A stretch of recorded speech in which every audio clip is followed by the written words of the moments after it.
नमस्कार और स्वागत है हमारे इस खास सत्र में। हम बात कर रहे हैं राज्य के नीति निर्देशक तत्वों की, यानी directive principles of state policy या संक्षेप में डीपीएसपी। जी। ये संविधान के भाग 4 में है, अनुच्छेद 36 से लेकर 51 तक। इनकी प्रेरणा मुख्य रूप से आयरलैंड के संविधान से ली गई थी। अच्छा। और आयरलैंड ने भी उनसे पहले स्पेनिश संविधान में ये थे। तो ये एक तरह से वैश्विक सोच का हिस्सा रहे हैं जिन्हें भारत ने अपनी जरूरतों के हिसाब से ढाला। ठीक है, तो इसे थोड़ा और खोलते हैं। आखिर संविधान सभा ने उस समय इन निर्देशक तत्वों को शामिल करने की जरूरत क्यों महसूस की?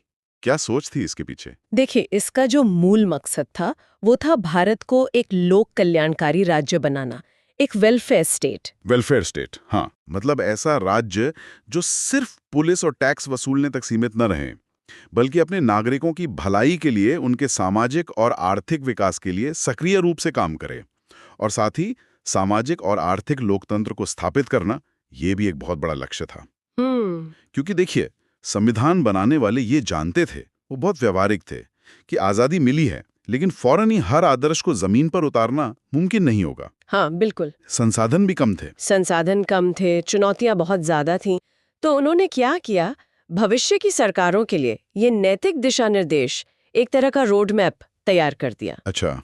ये ज्यादातर सकारात्मक निर्देश है, मतलब ये बताते हैं कि राज्य को क्या करना चाहिए। ठीक है। क्या नहीं करना चाहिए से ज्यादा क्या करना चाहिए पर जोर है। जी बिल्कुल। मौलिक अधिकारों में हम ज्यादातर क्या नहीं करना चाहिए देखते हैं, यहाँ क्या करना चाहिए पर जोर है, जो कहता है कि ये न्यायालय द्वारा प्रवर्तनीय नहीं है, नॉन जस्टिशिएबल। इसका व्यावहारिक मतलब क्या है? क्या ये फिर सिर्फ एक नैतिक सलाह बनकर रह जाते हैं? देखिए, ये एक बहुत ही अहम सवाल है और अक्सर गलत समझा जाता है। नॉन जस्टिशिएबल का सीधा मतलब तो यही है कि अगर सरकार इन लक्ष्यों को मान लीजिए पूरी तरह हासिल नहीं कर पाती है, हाँ, तो कोई नागरिक कोर्ट जाकर सरकार को मजबूर नहीं कर सकता कि इन्हें लागू करो। ठीक है। लेकिन इसका मतलब ये कतई नहीं है कि ये महत्वहीन है या सिर्फ कागजी बातें हैं। उसी अनुच्छेद 37 में आगे ये भी साफ साफ लिखा है कि ये सिद्धांत देश के शासन में मूलभूत हैं। Fundamental in the governance of the country. Fundamental, हाँ। और कानून बनाते समय इन सिद्धांतों को लागू करना राज्य का कर्तव्य होगा। Duty of the state. जी। और डॉक्टर बी आर अम्बेडकर ने संविधान सभा में बहुत जोर देके कहा था कि कोई भी सरकार जो जनता के प्रति जवाबदेह है, जो चुनाव लड़कर आई है, वो इन सिद्धांतों की अनदेखी करने का जोखिम उठा ही नहीं सकती। अच्छा। अगर वो ऐसा करती है तो उसे चुनावों में जनता को जवाब देना होगा। तो एक तरह से असली अदालत तो जनता की ही है। हाँ, ये बात तो है। सरकार इन्हें हल्के में नहीं ले सकती। बिल्कुल नहीं। ये नैतिक सलाह से कहीं ज्यादा हैं। ये राजनीतिक जिम्मेदारी तय करते हैं। ये तो बहुत दिलचस्प है। अच्छा, इन सिद्धांतों में बार बार राज्य शब्द आता है। राज्य ये करेगा, राज्य वो करेगा। अनुच्छेद 36 इसे परिभाषित भी करता है ना? हाँ बिल्कुल। तो ये राज्य आखिर है कौन? किसकी जिम्मेदारी है ये सब? हाँ, अनुच्छेद 36 यही कहता है कि इस भाग 4 के लिए राज्य का वही मतलब है जो भाग 3 यानी मौलिक अधिकारों के लिए अनुच्छेद 12 में दिया गया है। अच्छा, वही परिभाषा। जी, वही परिभाषा। और अनुच्छेद 12 राज्य की परिभाषा बहुत व्यापक रखता है, बहुत फैली हुई है। इसमें सिर्फ केंद्र सरकार और संसद नहीं है, या राज्यों की सरकारें और विधानमंडल ही नहीं है, बल्कि सभी स्थानीय निकाय जैसे पंचायतें हैं, नगरपालिकाएं हैं। अच्छा, लोकल बॉडीज भी। हाँ, लोकल बॉडीज भी। और यहाँ तक कि सरकार के नियंत्रण वाली या सरकार से मदद पाने वाली दूसरी संस्थाएं भी इसमें शामिल हैं। तो जब हम कहते हैं राज्य, तो इसका मतलब केंद्र से लेकर पंचायत स्तर तक की सभी सरकारी या अर्ध सरकारी संस्थाएं हैं। समझ गई। तो ये जिम्मेदारी काफी बड़े दायरे पर फैली हुई है। जी हाँ। चलिए, अब जरा इन सिद्धांतों की विविधता को देखते हैं। इन्हें समझने के लिए आम तौर पर 3 हिस्सों में बांटा जाता है: समाजवादी, गांधीवादी और उदार बौद्धिक। हाँ, ये एक समझने का तरीका है। तो समाजवादी सिद्धांतों से शुरू करें। जी। इनका जोर सामाजिक आर्थिक बराबरी पर लगता है, जैसा नाम से पता चल रहा है। बिल्कुल। समाजवादी सिद्धांत सीधे सीधे सामाजिक और आर्थिक न्याय और समानता स्थापित करने का लक्ष्य रखते हैं।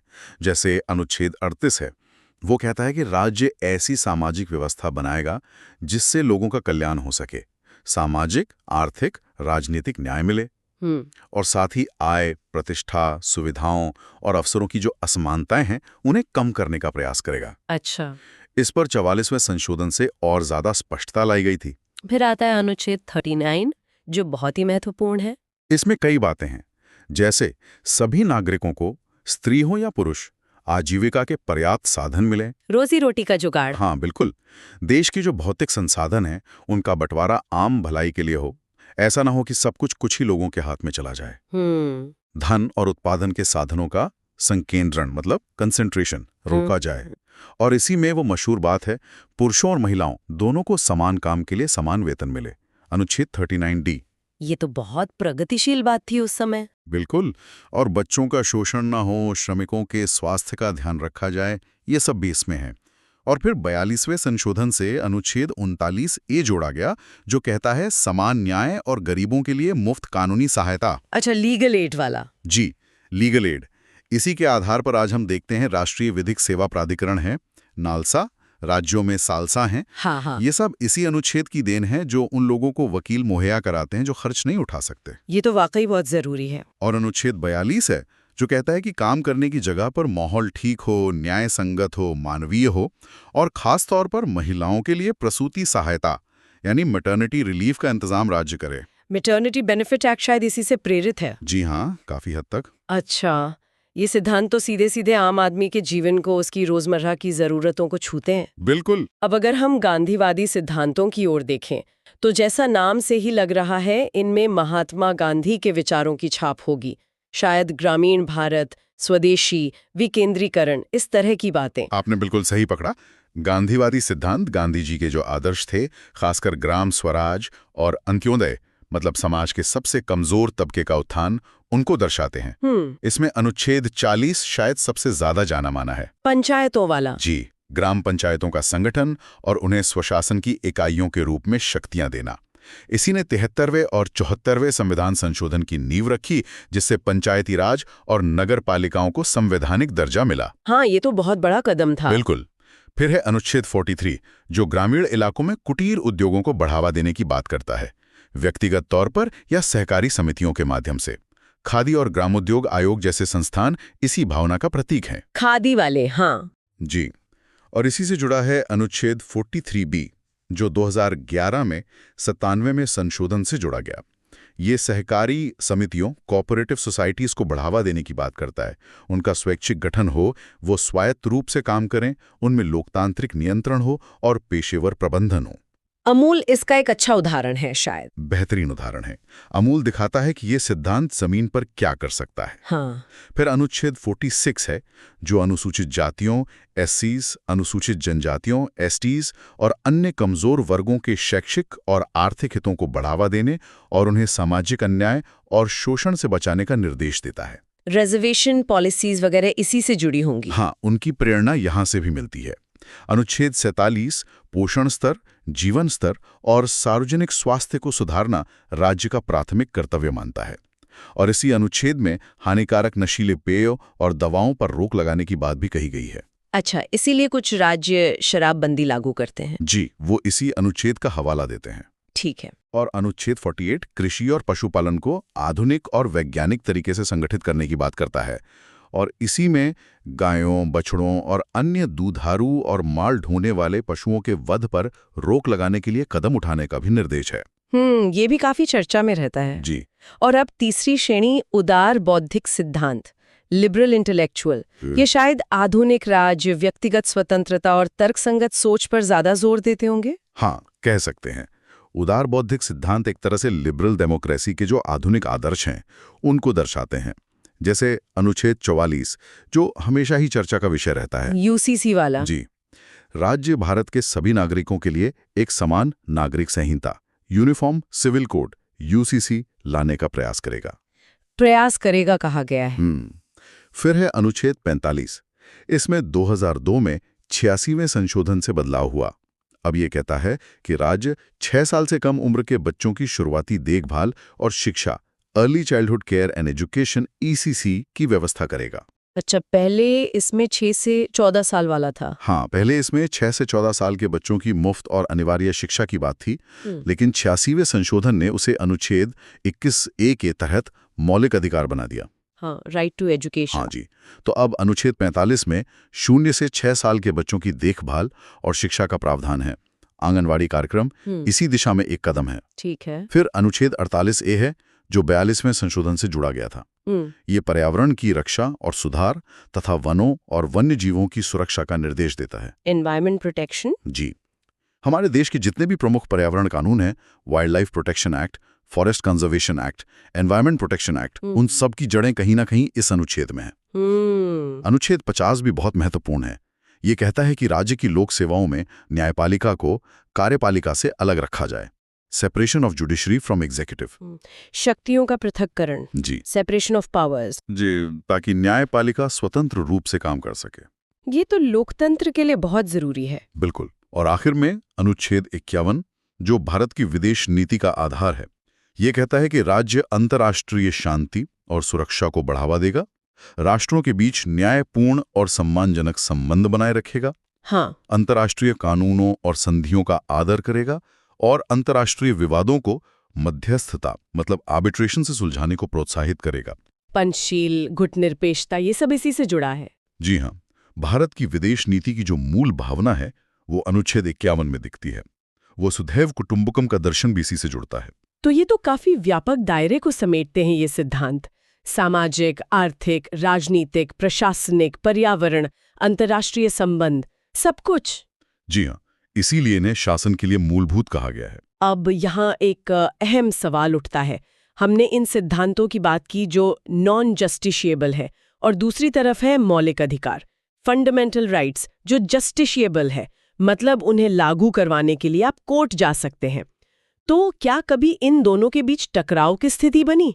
कौन ज्यादा महत्वपूर्ण है, व्यक्ति के अधिकार या समाज के लिए ये निर्देशक सिद्धांत? ये बहस तो चली होगी। हाँ, ये बहस भारतीय संवैधानिक इतिहास के बिल्कुल केंद्र में रही है। बहुत महत्वपूर्ण सवाल है ये। शुरुआत में आजादी के तुरंत बाद चंपकम दोराईराजन केस 1951 आया। हाँ, सुना है इसके बारे में। उसमें सुप्रीम कोर्ट ने कहा कि अगर मौलिक अधिकारों, एफआरस और निर्देशक तत्वों डीपीएसपीज में कोई टकराव होता है तो मौलिक अधिकार ही मान्य होंगे, वही ऊपर रहेंगे। कोर्ट ने माना कि डीपीएसपी को एफआरस के अधीन मतलब उनके सहायक के तौर पर ही काम करना होगा। अच्छा, तो शुरुआत में एफआरस को ज्यादा वजन दिया गया। जी। फिर आया गोलकनाथ केस 1967। इसमें कोर्ट ने और भी सख्त रुख अपनाया। कोर्ट ने कह दिया कि संसद डीएसपी को लागू करने के लिए मौलिक अधिकारों में संशोधन कर ही नहीं सकती। मतलब एफआरस को आप छू भी नहीं सकते डीएसपी के लिए। ओहो, ये तो काफी बड़ा फैसला था। हाँ, इससे काफी विवाद भी हुआ, लेकिन फिर कहानी में एक बहुत बड़ा मोड़ आया। केशवानंद भारती। बिल्कुल, केशवानंद भारती केस 1973, ऐतिहासिक फैसला। सुप्रीम कोर्ट ने गोलकनाथ के फैसले को पलट दिया और संविधान के मूल ढांचे यानी बेसिक स्ट्रक्चर डॉक्ट्रिन का सिद्धांत दिया। हाँ, बेसिक स्ट्रक्चर। कोर्ट ने कहा कि संसद संविधान के किसी भी हिस्से में संशोधन कर सकती है, मौलिक अधिकारों में भी, लेकिन वो संविधान के मूल ढांचे को नष्ट नहीं कर सकती। और मूल ढांचा क्या है ये कोर्ट समय समय पर बताएगा। जी, और इस पूरी बहस को एक निर्णायक दिशा मिली मिनर्वा मिल्स केस 1980 में। सुप्रीम कोर्ट ने बहुत ही संतुलित और खूबसूरत बात कही। उन्होंने कहा कि मौलिक अधिकार और नीति निर्देशक तत्व एक दूसरे के विरोधी नहीं हैं। अच्छा। बिल्कुल, ये एक दूसरे के पूरक हैं, सप्लीमेंट्री हैं। ये संविधान की गाड़ी के दो पहिए हैं। दो पहिए, ये अच्छी उपमा है। जी, और दोनों के बीच संतुलन और सामंजस्य, हार्मनी बनाए रखना ही संविधान के मूल ढांचे का हिस्सा है। कोई एक दूसरे से ऊपर या नीचे नहीं है, बल्कि दोनों मिलकर एक कल्याणकारी राज्य का लक्ष्य साधते हैं। तो आज की स्थिति यही है कि दोनों में बैलेंस बना के चलना है। बिल्कुल, आज की स्थापित कानूनी स्थिति यही है कि दोनों में सामंजस्य जरूरी है। डीपीएसपी को लागू करने के लिए एफआरएस को तर्कसंगत रूप से सीमित किया जा सकता है, लेकिन नष्ट नहीं। ठीक है, तो ये सब जानने के बाद अब सवाल ये है कि क्या ये सिद्धांत जो कानूनी तौर पर बाध्यकारी नहीं है, क्या वास्तव में जमीन पर उतरे हैं? क्या सरकारों ने इन्हें गंभीरता से लिया है, या ये बस संविधान की किताब में लिखे अच्छे विचार बनकर रह गए हैं? नहीं, इन्हें सिर्फ अच्छे विचार कहकर खारिज करना बिल्कुल गलत होगा। ये सच है कि इन्हें सीधे कोर्ट में लागू नहीं करा सकते, लेकिन आप देखिए, आज़ादी के बाद से भारत में जितने भी महत्वपूर्ण सामाजिक आर्थिक कानून बने हैं, नीतियां बनी हैं, उनमें से कई की प्रेरणा सीधे डीएसपी से आई है। अच्छा, जैसे कुछ उदाहरण दे सकते हैं? बिल्कुल, जैसे भूमि सुधार कानून, जमींदारी उन्मूलन हुआ, काश्तकारी सुधार हुए, लैंड सीलिंग एक्ट आए। ये सब अनुच्छेद 39 को लागू करने का प्रयास थे कि जमीन जैसे संसाधन कुछ ही हाथों में ना रहें, उनका ठीक से बंटवारा हो। हाँ, ये तो बहुत बड़े सुधार थे। जी। फिर श्रमिकों के कल्याण के लिए कानून देखिए।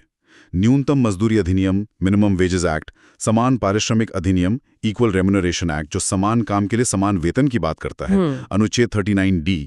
मातृत्व लाभ अधिनियम, मैटरनिटी बेनिफिट एक्ट, अनुच्छेद 42। बाल श्रम को रोकने वाले कानून, बंधुआ मजदूरी खत्म करने वाले कानून, ये सब अनुच्छेद 39, 41, 42, 43 की दिशा में उठाए गए कदम हैं। हाँ, ये सब बहुत जरूरी कानून है। फिर पंचायती राज व्यवस्था को संवैधानिक दर्जा देना, 73वां और 74वां संशोधन, ये सीधे अनुच्छेद 40 का कार्यान्वयन है। शिक्षा का अधिकार कानून, RT एक्ट 2009, जो मौलिक अधिकार है, लेकिन इसकी जड़ें पहले अनुच्छेद 45 में थी, और ये DPSP की भावना को ही आगे बढ़ाता है। मिड डे मील योजना को आप अनुच्छेद 47 पोषण स्तर से भी जोड़कर देख सकते हैं। मिड डे मील, हाँ। और महात्मा गांधी राष्ट्रीय ग्रामीण रोजगार गारंटी अधिनियम, मनरेगा, हाँ, ये तो बहुत बड़ा कार्यक्रम है जी, जो ग्रामीण क्षेत्रों में काम की गारंटी देता है। वो अनुच्छेद 41 काम पाने का अधिकार और अनुच्छेद 43 जीविका निर्वाह मजदूरी की भावना को जमीन पर उतारने का एक बहुत बड़ा प्रयास है। हाँ, इसने ग्रामीण अर्थव्यवस्था पर काफी असर डाला है। बिल्कुल। इसी तरह पर्यावरण संरक्षण के लिए बने कानून, जैसे wild life protection act, forest conservation act, environment protection act, ये सब अनुच्छेद 48A को लागू करते हैं। राष्ट्रीय महत्व के स्मारकों के संरक्षण के लिए कानून अनुच्छेद 49 से प्रेरित हैं। तो लिस्ट तो काफी लंबी है। हाँ, लिस्ट काफी लंबी है। कमजोर वर्गों के उत्थान के लिए नीतियां, मुफ्त कानूनी सहायता, ये सब दिखाता है कि DPSP सिर्फ नैतिक उपदेश नहीं है। इन्होंने भारत के सामाजिक आर्थिक ताने बाने को बदलने में, उसे ज्यादा न्यायपूर्ण बनाने में एक सक्रिय भूमिका निभाई है। हाँ, ये सच है कि इन लक्ष्यों को पूरी तरह से अभी हासिल नहीं किया जा सका है। चुनौतियां अभी भी हैं। हाँ, वो तो है। लेकिन दिशा इन्हीं सिद्धांतों से मिलती रही है। बिल्कुल। तो अगर हम इस पूरी बातचीत का सार निकालने की कोशिश करें तो हम कह सकते हैं कि राज्य के नीति निदेशक तत्व या DPSP भारत के लिए एक नैतिक दिशा सूचक यंत्र की तरह है, एक मॉरल कॉम्पस। बिल्कुल सही कहा आपने, एक कंपास की तरह। ये लगातार याद दिलाते रहते हैं कि हमें किस तरह का समाज बनाना है, एक न्यायपूर्ण, समान और कल्याणकारी समाज। ये सरकारों को उनकी असली जिम्मेदारी का एहसास कराते हैं, भले ही कोई कानूनी डंडा ना हो। हाँ, कानूनी डंडे के बजाय ये एक तरह से राजनीतिक और नैतिक जिम्मेदारी तय करते हैं। और जैसा मैंने पहले कहा, ये शासन के लिए मूलभूत हैं, फंडामेंटल। ये सरकार के कामकाज को, उसकी नीतियों को परखने का एक पैमाना भी देते हैं। जनता देख सकती है कि सरकार इन लक्ष्यों की तरफ बढ़ रही है या नहीं। और सबसे बढ़कर ये हमें याद दिलाते हैं कि हमारे संविधान निर्माता किस महान भारत का सपना देखते थे। एक ऐसा भारत जहां हर नागरिक को गरिमा मिले, अवसर मिले, जहां सामाजिक और आर्थिक खाई बहुत गहरी न हो। ये सिद्धांत उस सपने को जिंदा रखते हैं। आज की इस पूरी चर्चा से एक सवाल मेरे मन में आखिर में आ रहा है। ये सिद्धांत गैर न्यायोचित हैं, मतलब नॉन जस्टिसेबल, अदालत इन्हें लागू नहीं करवा सकती है। तो आज के समय में जब राजनीति बहुत तेजी से बदलती है, सरकारों पर अलग अलग तरह के दबाव होते हैं, तो ये सिद्धांत वास्तव में राज्य की नीतियों को कितना प्रभावित कर पाते हैं? क्या इनकी प्रासंगिकता सिर्फ सरकार की इच्छा शक्ति पर निर्भर करती है, या फिर नागरिकों की जागरूकता, सिविल सोसाइटी की मांग, मीडिया की भूमिका, ये सब भी इन्हें जिंदा रखने और लागू करवाने में कोई भूमिका निभा सकते हैं? भविष्य में इनका क्या स्थान होगा, ये सोचने वाली बात है। हाँ, ये बिल्कुल सोचने वाली बात है। इनकी प्रभावशीलता कई बातों पर निर्भर करती है। चलिए इसी विचार के साथ आज की चर्चा को यहीं समाप्त करते हैं। इस गहरी और जानकारी भरी बातचीत के लिए आपका बहुत बहुत धन्यवाद। धन्यवाद।